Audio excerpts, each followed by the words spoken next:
14 ফেব্রুয়ারি 2019 দুপুরবেলা কাশ্মীরের শীতল হাওয়ায় তখনও বরফের হালকা কণা ভেসে বেড়াচ্ছিল। জম্মু শ্রীনগর জাতীয় সড়কে নিরাপত্তা বাহিনীর একটি লম্বা কনভয় এগিয়ে চলছিল। 70টিরও বেশি যানবাহন, 2500-এর বেশি জওয়ান। বেশ কয়েকদিনের তুষারপাতের পর রাস্তা খুলেছিল, তাই বিপুল সংখ্যক কর্মীকে একসঙ্গে শ্রীনগরে নিয়ে যাওয়া হচ্ছিল।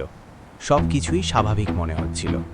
রাস্তার দুপাশে জনজীবন ছিল স্বাভাবিক, দোকানপাট, ছোট ঢাবা, যাতায়াতকারী গাড়ি ঘোড়া।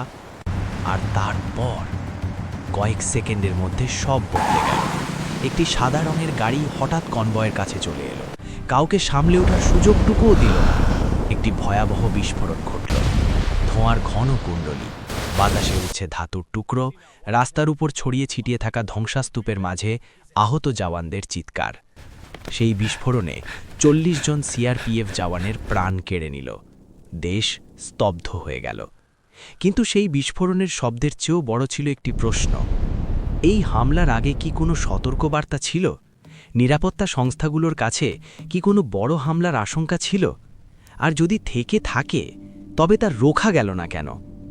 গল্পটা সেই দুপুরের অনেক মাস আগে শুরু হয়। 2018 সালে কাশ্মীর উপত্যকার পরিস্থিতি আগে থেকেই উত্তপ্ত ছিল। 2016 সালে বুরহান ওয়ানির মৃত্যুর পর থেকে উপত্যকায় উগ্র বিক্ষোভ এবং কট্টরপন্থী চিন্তাধারার প্রভাব বেড়েছিল। সোশ্যাল মিডিয়ার মাধ্যমে অনেক যুবককে উগ্রবাদী সংগঠনগুলির দিকে আকৃষ্ট করা হচ্ছিল।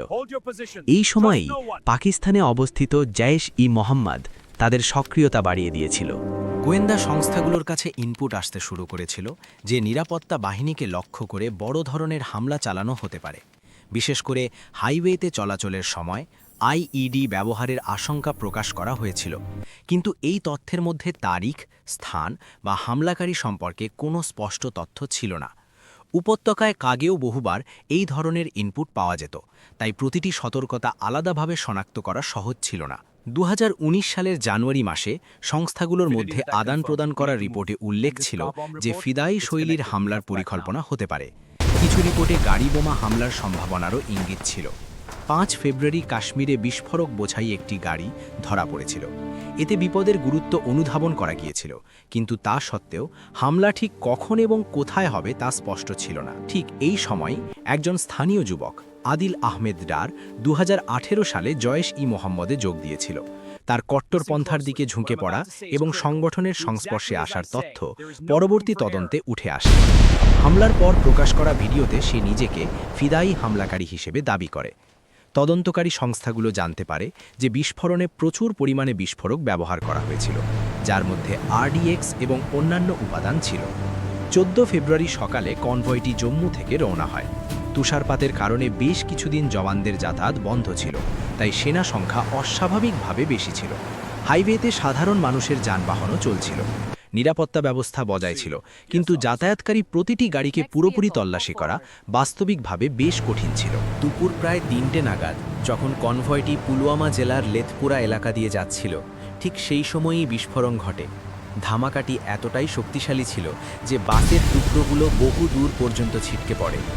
আশেপাশের এলাকায় কম্পন অনুভূত হয়েছিল। মাত্র কয়েক মিনিটের মধ্যে উদ্ধারকারী দল এবং স্থানীয় মানুষজন সাহায্যের জন্য পৌঁছালেও ততক্ষণে অপূরণীয় ক্ষতি হয়ে গেছে। হামলার দায় স্বীকার করে জৈশ-ই-মোহাম্মদ। ভারত সরকার জানিয়েছিল যে পাকিস্তানে বসে থাকা জঙ্গি নেতৃত্ব এই হামলার পরিকল্পনা এবং মদত দিয়েছে। তদন্তের ভার তুলে দেওয়া হয় জাতীয় তদন্তকারী সংস্থা এনআইএ এর হাতে। বেশ কিছু স্থানীয় সহযোগীকে শনাক্ত করা হয়। পরবর্তীতে নিরাপত্তা বাহিনী এনকাউন্টারে এই হামলার সঙ্গে যুক্ত কয়েকজন অভিযুক্তকে খতম করে। প্রশ্ন তবুও থেকে গিয়েছিল, গোয়েন্দা তথ্য কি যথেষ্ট ছিল? সংসদীয় কমিটির রিপোর্টে উঠে আসে যে সাধারণ সতর্কবার্তা ছিল ঠিকই, কিন্তু সেগুলোকে নির্দিষ্ট অপারেশনাল অ্যালার্টে পরিণত করা ছিল বেশ চ্যালেঞ্জিং। নিরাপত্তা সংস্থাগুলোর মধ্যে আরও ভালো সমন্বয় এবং স্থানীয় স্তরে নজরদারি বাড়ানোর প্রয়োজনীয়তার উপর জোর দেওয়া হয়। হামলার পর দেশজুড়ে তীব্র ক্ষোভের সৃষ্টি হয়। 26 ফেব্রুয়ারি 2019-এ ভারতীয় বিমানবাহিনী পাকিস্তানের বালাকোট অঞ্চলে অভিযান চালায়, যা 2019 বালাকোট এয়ার স্ট্রাইক নামে পরিচিত। ভারত জানিয়েছিল এই অভিযান ছিল জায়েশের প্রশিক্ষণ শিবিরের বিরুদ্ধে। পরের দিন আকাশপথে সংঘর্ষ হয়, যেখানে ভারতীয় পাইলট অভিনন্দন বর্তমানের বিমানটি ভূপাতিত হয় এবং তিনি পাকিস্তান সেনাবাহিনীর হাতে ধরা পড়েন।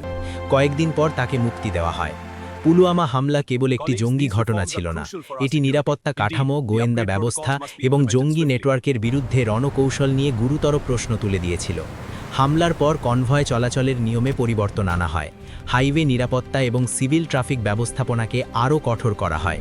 স্থানীয় স্তরে কট্টরপন্থা প্রতিরোধ এবং জঙ্গি অর্থায়নের উপর নজরদারি বাড়ানো হয়। তবুও সেই 40 জন জওয়ানের আত্মত্যাগ একটি চিরস্থায়ী ক্ষত হয়ে রয়ে গেছে। প্রতিটি নামের পেছনে ছিল একটি পরিবার, একটি স্বপ্ন এবং একটি অসমাপ্ত গল্প।